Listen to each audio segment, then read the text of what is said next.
اللهم صل على سيدنا محمد وعلى آله وصحبه وعلى بيته وبارك وسلم. نهايتي معزز السامعين الكرام، بحمد الله تعالى سورہ شورى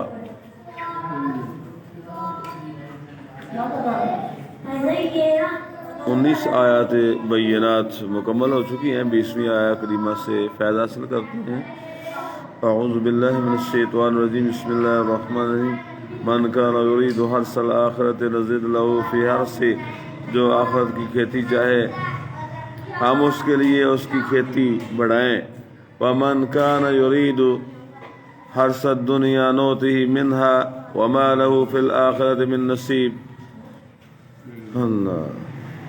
اور جو دنیا کی کھیتی چاہے ہم اسے اس میں سے کچھ دیں گے اور آخرت میں اس کا کچھ حصہ نہیں. اللہ. کیونکہ اس نے آخرت کے لیے عمل ہی نہیں کیا. مال اللہ. ام لہم شرکاء شرعوا لہم من الدین ما لم یأذن بہ اللہ، یا ان کے لیے کچھ شریک ہیں جنہوں نے ان کے لیے وہ دین نکال دیا ہے کہ اللہ نے اس کی اجازت نہ دی. ولولا کلمۃ الفضل لقضی بینہم وان الظالمین لہم عذاب علیم. اور اگر ایک فیصلے کا وعدہ نہ ہوتا، ولولا کلمۃ الفصل لقضی بینہم، اور اگر ایک فیصلے کا وعدہ نہ ہوتا تو یہیں ان میں فیصلہ کر دیا جاتا. وَإِنَّ الظَّالِمِينَ لَهُمْ عَذَابٌ عَلِيمٌ، اور بے شک ظالموں کے لیے دردناک عذاب ہے. تَرَى الظَّالِمِينَ مُشْفِقِينَ مِمَّا كَسَبُوا وَهُوَ وَاقِعٌ بِهِمْ. تم ظالموں کو دیکھو گے کہ اپنی کمائیوں سے سہمے ہوئے ہوں گے اور وہ ان پر پڑھ کر رہیں گے. وَالَّذِينَ آمَنُوا وَعَمِلُوا الصَّالِحَاتِ فِي رَوْضَاتِ الْجَنَّاتِ، اور جو ایمان لائے اور اچھے کام کیے وہ جنت کی پھلواریوں میں ہیں. سبحان اللہ. لَهُم مَّا يَشَاءُونَ عِندَ رَبِّهِمْ، ان کے لیے ان کے رب کے پاس ہے جو چاہیں. ذَلِكَ هُوَ الْفَضْلُ الْكَبِيرُ، یہی بڑا فضل ہے. ذَلِكَ الَّذِي يُبَشِّرُ اللَّهُ عِبَادَهُ الَّذِينَ آمَنُوا وَعَمِلُوا الصَّالِحَاتِ، یہ ہے وہ جس کی خوشخبری دیتا ہے اللہ اپنے بندوں کو جو ایمان لائے اور اچھے کام کیے. کل، میرے محبوب صلی اللہ علیہ وسلم، تم فرماؤ لا اسألکم علیہ اجرا الا المودۃ فی القربى، میں اس پر تم سے کچھ اجرت نہیں مانگتا مگر قرابت داروں کی محبت اور جو نیک کام کرے. ومن یقترف حسنۃ نزد لہ فیہا حسنا، اور جو نیک کام کرے ہم اس کے لیے اس میں اور خوبی بڑھائیں. ان اللہ غفور شکور، بے شک اللہ بخشنے والا قدر فرمانے والا ہے. یہ قرابت داری. شان نزول. حضرت ابن عباس رضی اللہ تعالیٰ عنہ سے مروی ہے، جب نبی کریم صلی اللہ علیہ وسلم مدینہ طیبہ میں رونق افروز ہوئے اور انصار نے دیکھا کہ اللہ کے محبوب رسول صلی اللہ علیہ وسلم کے ذمے مصارف بہت ہیں اور مال کچھ بھی نہیں ہے، تو انہوں نے آپس میں مشورہ کیا. حضور پاک صلی اللہ علیہ وسلم کے حقوق و احسانات یاد کر کے حضور پاک صلی اللہ علیہ وسلم کی خدمت میں پیش کرنے کے لیے بہت سا مال جمع کیا اور اس کو لے کر خدمت اقدس میں حاضر ہوئے اور عرض کیا حضور صلی اللہ علیہ وسلم کی بدولت ہمیں ہدایت ہوئی، ہم نے گمراہی سے نجات پائی. ہم دیکھتے ہیں کہ حضور پاک صلی اللہ علیہ وسلم کے مصارف بہت زیادہ ہیں، اس لیے ہم یہ مال خدام آستانہ کی خدمت میں نظر کے لیے لائے ہیں، قبول فرما کر ہماری عزت افزائی کی جائے. اس پر یہ آیہ کریمہ نازل ہوئی اور حضور پاک صلی اللہ علیہ وسلم نے وہ اموال واپس فرما دیے. اللہ اکبر. ام یقولون افترى علی اللہ کذبا، یا یہ کہتے ہیں کہ انہوں نے اللہ پر جھوٹ باندھ لیا. فَإِن يَشَإِ اللَّهُ يَخْتِمْ عَلَىٰ قَلْبِكَ، اور اللہ چاہے تو تمہارے دل پر اپنی رحمت و حفاظت کی مہر فرما دے. اللہ. انہوں نے لکھا ہے مسلمانوں کے درمیان مودت و محبت واجب ہے، جیسا کہ اللہ تعالیٰ نے فرمایا المؤمنون والمؤمنات بعضهم اولیاء بعض، مومن مومن کے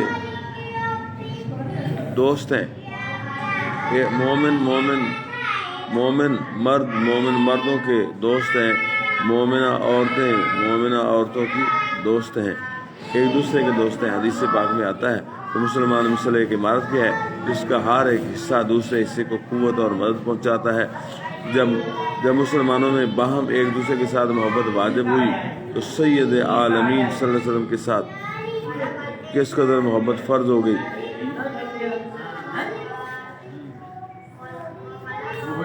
محبت فرض ہوگی معنی یہ ہے کہ میں ہدایت اور ارشاد پر کچھ اجرت نہیں چاہتا، لیکن قرابت کے حقوق تو تم پر واجب ہیں، ان کا لحاظ کرو، اور میرے قرابت والے تمہارے بھی قرابتی ہیں، انہیں ایذا نہ دو۔ حضرت سعید بن جبیر سے مروی ہے کہ قرابت والوں سے مراد حضور سید علیہ وسلم کی آل پاک ہے۔ بخاری سی مسئلہ اہل قرابت سے کون کون مراد ہیں، اس میں کئی قول ہیں۔ ایک تو یہ کہ مراد اس سے حضرت علی، حضرت فاطمہ، حسین کریمین ہیں۔ ایک اور یہ ہے کہ آل علی و آل عقیل و آل جعفر و آل عباس مراد ہیں۔ ایک اور یہ ہے کہ حضور صلی اللہ علیہ وسلم کے وہ اقارب مراد ہیں جن پر صدقہ حرام ہے، اور وہ مخلصین بنی ہاشم و بنی مطلب ہیں۔ حضور پاک کی ازواج مطہرات حضور پاک کے اہل بیت میں داخل ہیں۔ حضور سید عالم صلی اللہ علیہ وسلم کی محبت اور حضور پاک کے اقارب کی محبت دین کے فرائض میں سے ہے۔ اللہ اکبر۔ اور نیک کام سے مراد یا رسول اللہ صلی اللہ علیہ وسلم کی آل پاک کی محبت ہے یا تمام امور خیر۔ اللہ اکبر۔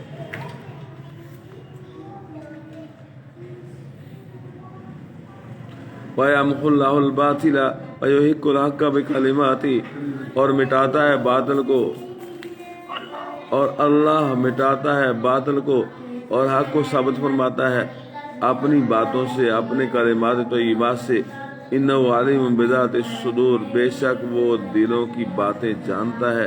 وَهُوَ الَّذِي يَقْبَلُ التَّوْبَةَ عَنْ عِبَادِهِ وَيَعْفُو عَنِ السَّيِّئَاتِ وَيَعْلَمُ مَا تَفْعَلُونَ، اور وہی ہے جو اپنے بندوں کی توبہ قبول فرماتا ہے، کیا عظیم کلام ہے، اور گناہوں سے درگزر فرماتا ہے، اور جانتا ہے جو کچھ تم کرتے ہو۔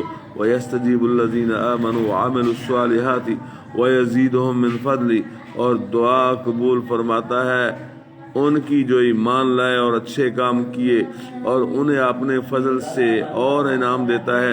والکافرون لهم عذاب شدید، اور کافروں کے لیے سخت عذاب ہے۔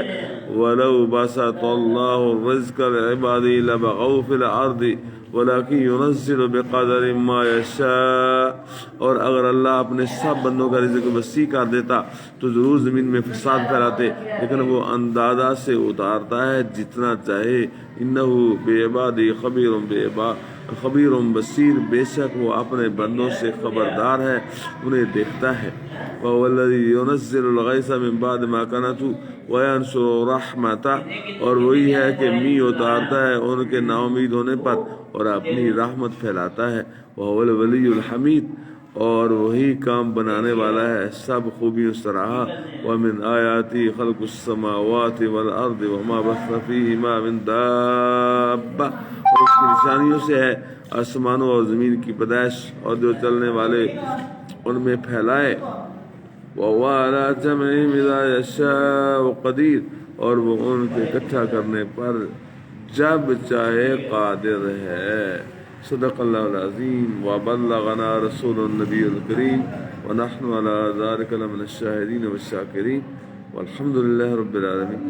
السلام علیکم ورحمۃ اللہ وبرکاتہ۔